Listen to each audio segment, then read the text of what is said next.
This is Dr. Lou Cella. I'm a doctor of sport and performance psychology, and in this video, we're going to discuss the biggest difference between Army and Air Force with the Flexbone offense. Right now, it's the same as last year.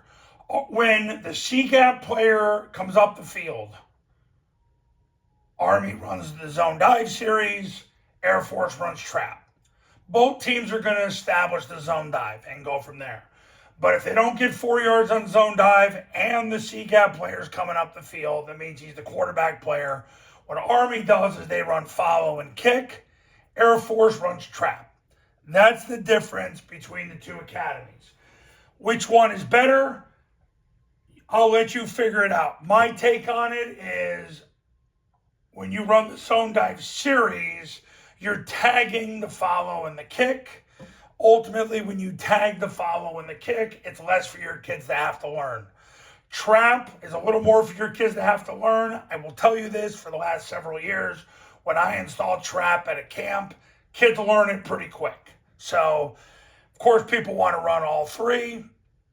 At camp last year, that's what I taught as well, because Air Force ran so much trap last year, especially the last 4 games of the season, that the data ended up being 4+ times a game between both academies. So I taught follow, kick, and trap as what happens when you don't get 4 yards on the zone dive with the C-gap player coming up the field. Of course, if he comes down to take the B back, then you run midline triple option. That's your only option and should be your only option.